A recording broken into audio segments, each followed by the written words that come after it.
सबसे पहले तो मैं नाइक साहब को धन्यवाद देता हूं कि इस खुला अधिवेशन में तमाम लोगों की आप जवाब दे रहे हैं और अधिकतर गैर मुस्लिमों को लोगों को जवाब दे रहे हैं और संतुष्ट कर रहे हैं।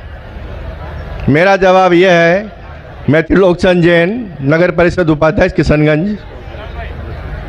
मैं जैन धर्म में, जैन परिवार में जन्म हुआ हूं और अधिकतर जो घर में जन्म लेते हैं उसी धर्म का पालन करते हैं, लेकिन मैं इंसानियत धर्म मानता हूं और तमाम धर्म की किताबों को पढ़ता हूं और तमाम लिखी हुई अच्छी बातों को मैं ज्ञान करता हूं।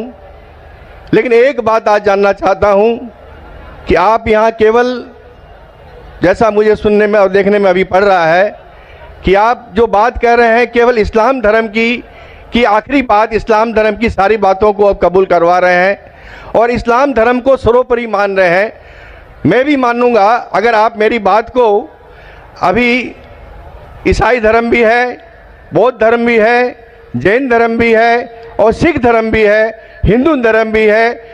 और धर्म क्या है? धर्म तो मैं मानता हूँ पानी का धर्म ठंडा है, सूर्य रोशनी देता है उसका धर्म है, चांद रोशनी देता है वो धर्म है, हवा का बहना वो धर्म है। ये संप्रदाय है या क्या है, या किसको मानना चाहिए, या जो लोग जहाँ मान रहे हैं वो अच्छी बात है, या हम नहीं मान रहे हैं तो उसमें हमारा क्या नुकसान है? इसको जरा तमाम बातों को मेरा स्पष्टीकरण चाहिए कि किस धर्म को मानने से और किस बात को मानने से मनुष्य का कल्याण हो सकता है।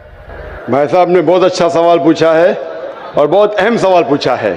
वो कहते हैं कि वो इंसानियत धर्म में मानते हैं, सारी मजहब किताब को पढ़ते हैं, लेकिन यहाँ देख रहे हैं कि जाकिर बाकी लोग का हवाला देखे, लेकिन इस्लाम कहते हैं कि इस्लाम फाइनल है, इस्लाम मेन है। ये आपका जैसा कहा, इस्लाम मेन है। भाई साहब ये मैं नहीं कह रहा हूँ, ये वेद में लिखा है। अगर वेद में लिखा है कि आखिरी अवतार कल के अवतार है, अगर लिखा है तो मैं उस चीज को निकाल नहीं सकता हूं ना। मैंने तो नहीं लिखा हूं, उसी तरीके से बाइबल में लिखा है। आपने कहा बाइबल का, आपने कहा वेद का, बाइबल में लिखा है। बाइबल पढ़ेंगे, gospel of John chapter number 16 verse number 12 to 14। ईसा अलैहिस्सलाम कहते हैं, I have many things to say unto you but he cannot bear them now, for he when the spirit of truth shall come he shall guide you unto all truth, he shall not speak of himself, all that he shall speak। ये दे रहे हैं कि एक आखिरी पैगंबर मोहम्मद सल्लल्लाहु अलैहि वसल्लम आने वाले। ये मैंने तो बाइबल नहीं लिखी ना, मैंने तहकीक की। अगर मैं तहकीक करता, आप आके बोलो डॉक्टर जाकिर नाइक आप जो कह रहे बाइबल में नहीं है, लेकिन आपने कभी नहीं सुना, आप अजीब बात सुन रहे तो आपको अजीब लग रहा है और बहुत लोग को अजीब लग रहा है। कुछ लोग कबूल करे, कुछ लोग कबूल करने से डरते। फर्क ये है।